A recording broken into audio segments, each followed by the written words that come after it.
if you're able to, come to realize, oh yeah, I'm getting too hot, and take off all your clothes, or something like that, you end up bringing your temperature down at a certain point, which you'll produce a separate endocannabinoid, which will bring your body temperature back up.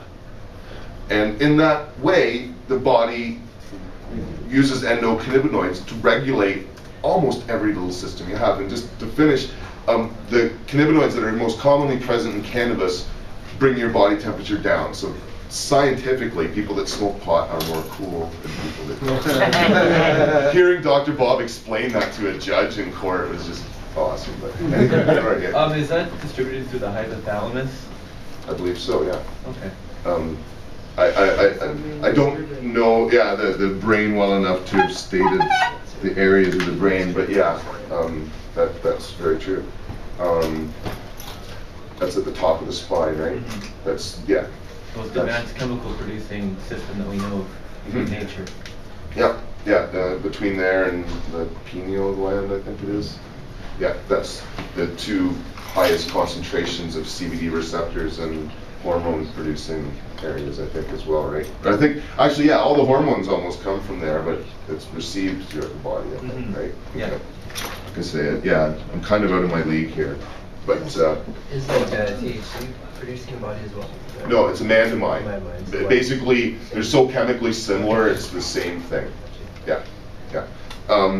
And so, they're studying endocannabinoids because what they want to do is, or I say they, what Wall Street wants to do is come up with all of these synthetic endocannabinoids. So instead of us like eating a cookie, they can sell us pills. And there's a lot of them out there that are, being marketed right now. Some on dietary control, like trying to help people with weight loss by selling them these, endocannabinoid pharmaceutical drugs. And so there's a huge interest. So the research that's being done on a lot of levels is actually more meant to try to synthesize the endocannabinoids, but they need to first understand them. So it's sort of this double-edged sword where without the drug companies we wouldn't know much about the endocannabinoid system.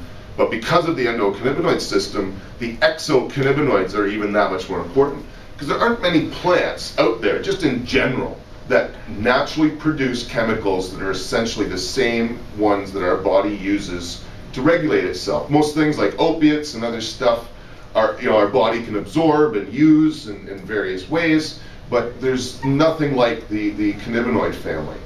Most opiates actually just block the pain. Like that's all they can do. Just block your mind from feeling the pain.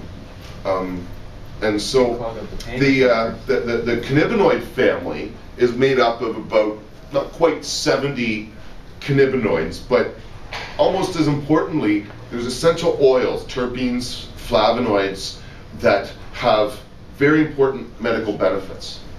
And the other two that are most important to THC are CBD and CBN. CBD is a muscle relaxant. Some strains contain a lot of it. We refer to them as indicas. They're kind of the couch potato, body stone sort of strains. Other strains that contain less CBD contain more CBN. CBN is a nervous stimulant, gives you kind of a headstone. I believe it's a precursor to THC. And the cannabinoids are all related to each other, and they can add or lose molecules and will change from one cannabinoid into another while the plant is growing and maturing, which is why there's such a big difference between, say, smoking a plant that you've just cut down. Even if you go dry it out in the oven, the oils and the cannabinoids haven't properly formed and turned into the full chemical structures that we're looking for. Because apparently the chemical changes towards THC acid are still occurring up to 18 days after the plant is taken down. Because if you think about it, like it's a plant, it's not a factory, and so in order to take nitrogen, potassium, and phosphorus and turn it into THC, there's a long and ongoing process that doesn't just stop because the plant's not taking in nutrients anymore or getting the sort of heat and light. There's still chemical changes that are very critical that are occurring. Each strain only contains 6 to maybe 12 of this group of 70 cannabinoids, which is why each strain is so unique. They'll all have the 3 I mentioned, but then they'll have trace amounts of the other cannabinoids, and each one has very subtle at times differences, which is why certain strains will work for certain people. And which is also why if you mix 2 or 3 or more strains together, you have this synergistic almost impact from the different number of cannabinoids that are being introduced into the body. Because the more kinds of cannabinoids that you're using, the more different neurotransmitters and all your various bodily parts that are functioning better. And so it's something that people will find better medicinal benefit from using more than one strain at once. And it's also why cannabis stands out from other sort of drugs where it's the same chemical structure every single time. If you're mixing up the sort of cannabinoid content constantly, you will find more medical benefit than you would from any one specific strain. So a lot of the research being done right now is also just on strain-specific sort of medical use, and I'm not really prone to do that. I'm more on kind of polycannabis use, I guess you could think. But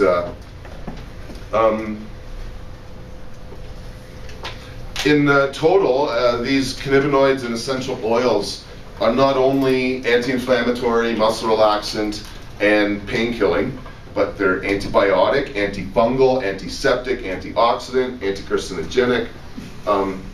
The list goes on. And it has many, many different benefits. And these benefits occur whether you smoke it, eat it, or apply it on the skin. The method of ingestion determines the stability of the cannabinoids, and it determines both how quickly it affects you and how long it affects you. The burning's good and bad. The combustion breaks down the chemicals quite quickly, though. So while it gets into your bloodstream almost instantly, 20 minutes after smoking, it's starting to dissipate. An hour after, most of the chemicals have left your bloodstream, as opposed to eating, where if it's done properly, the effects will hit you in 10 or 15 minutes, or start to, and last, maybe 10 or 12 hours, with a peak effect of 4 to 6. So the medical utility of, say, the antibiotic effects are much greater when it's eaten, because when you smoke, to have a shot of antibiotics for 20 minutes is better than nothing, and muscle relaxants. But if